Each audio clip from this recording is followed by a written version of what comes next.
ये तो तय है कि बीजेपी को राज्यसभा के इन दोनों उम्मीदवारों को जिताने में परेशानी नहीं आएगी, क्योंकि उसके पास विधायकों की पर्याप्त संख्या है। दिक्कत कांग्रेस को हो सकती है यदि बीजेपी ने अपना तीसरा उम्मीदवार उतार दिया या किसी तीसरे प्रत्याशी को बाहर से समर्थन दे दिया तो कांग्रेस के लिए मुश्किल हो जाएगी।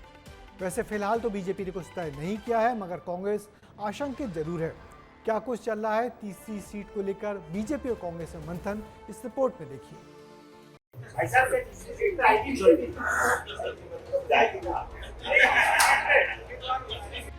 मुख्यमंत्री का ये बयान बताता है कि मध्य प्रदेश में राज्यसभा चुनाव की तीसरी सीट अब राजनीतिक चर्चा का सबसे बड़ा केंद्र क्यों बन गई है। सिर्फ मुख्यमंत्री ही नहीं, बीते दिन कैबिनेट मंत्री कैलाश विजयवर्गीय ने भी कुछ ऐसा ही इशारा किया था। तो पार्टी ने बहुत अच्छे दोनों टिकट दिए हैं। मैं हमारे शीर्ष नेतृत्व को इस बात के लिए धन्यवाद देता हूं और मुझे उम्मीद है कि दोनों तो जीतेंगे ही। अगर पार्टी कोई तीसरा उम्मीदवार दे तो तीसरे को भी जिताने की कोशिश करेंगे। कि अगर पार्टी ने हमें कहा कि तीसरा उम्मीदवार हम दे रहे हैं तो फिर हम जिताएंगे उसको भी। बयान, इशारे और तैयारियां यही बयां कर रही है कि राज्यसभा की तीसरी सीट पर खेला हो सकता है। दरअसल राज्यसभा चुनाव को लेकर उठते सियासी धुएं की बात करें तो इसकी शुरुआत राज्यसभा प्रत्याशी के तौर पर मीनाक्षी नटराजन के नाम के ऐलान के साथ ही हो गई थी। कांग्रेस के भीतर ही विरोध के स्वर मुखर हो गए तो संभावनाओं ने जन्म लिया और खींचतान शुरू हो गई। यही वजह है कि मध्य प्रदेश कांग्रेस विधायक दल की बैठक करके पार्टी की एकजुटता का संदेश देने की कोशिश कर रही है। राजनीतिक जानकार भी तीसरी सीट पर बड़े सियासी फेरबदल की आशंका जता रहे हैं। राहुल गांधी ने ये जो निर्णय लिया है, ये निर्णय कांग्रेस पार्टी के लिए अच्छा निर्णय नहीं है, क्योंकि इससे पार्टी की अंदरूनी कलह जो है वो फूट के सामने आ सकती है और अगर खुदा न खास्ता सीट हार गए तो ये राहुल गांधी की निजी हार मानी जाएगी। पर बात सिर्फ इतनी नहीं है। सियासी हलचल इसलिए भी बढ़ी है क्योंकि बीजेपी ने 2 उम्मीदवार घोषित करने के बावजूद 4 नामांकन फॉर्म खरीदे। माना जा रहा है कि पार्टी तीसरी सीट पर भी दांव खेलने की संभावनाएं तलाश रही है। कांग्रेस अंदर खाने उठते स्वर और क्रॉस वोटिंग से बचने के लिए पूरा जोर लगा रही है। इस पूरी सियासत और राज्यसभा के चुनावी गणित को जानने से पहले ये भी जान लीजिए कि मीनाक्षी नटराजन है कौन, जिन्हें कांग्रेस ने दिग्विजय सिंह की जगह राज्यसभा भेजने की तैयारी की है। मीनाक्षी नटराजन ने छात्र राजनीति की शुरुआत एनएसयूआई से की। 1999 से 2002 तक एनएसयूआई राष्ट्रीय अध्यक्ष रही। 2002 से 2005 तक एमपी युवा कांग्रेस अध्यक्ष रही। 2009 में मंदसौर से लोकसभा चुनाव जीता। 2014 और 2019 में चुनावी हार मिली। वहीं वर्तमान में तेलंगाना की एआईसीसी प्रभारी हैं। अपनी उम्मीदवारी के ऐलान के बाद मीनाक्षी नटराजन आज भोपाल पहुंची, जहां विस्तार न्यूज ने उनसे खास बातचीत की।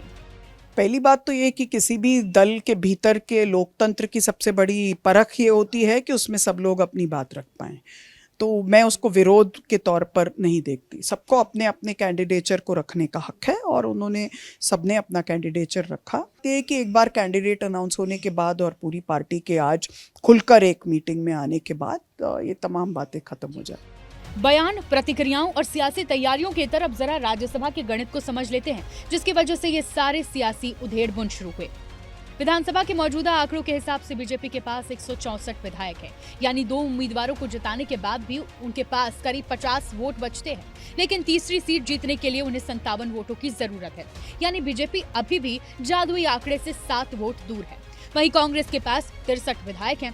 एक उम्मीदवार को जिताने के लिए 57 वोट पर्याप्त हैं। ऐसे में कांग्रेस के पास 6 अतिरिक्त वोट बचते हैं और इसके अलावा भारत आदिवासी पार्टी का एक विधायक भी विधानसभा में मौजूद है। यही वजह है कि आंकड़ों के खेल में उलझी राज्यसभा की सीट पर क्रॉस वोटिंग का खतरा मंडरा रहा है। राजनीतिक जानकार भी इस आशंका से इनकार नहीं कर रहे।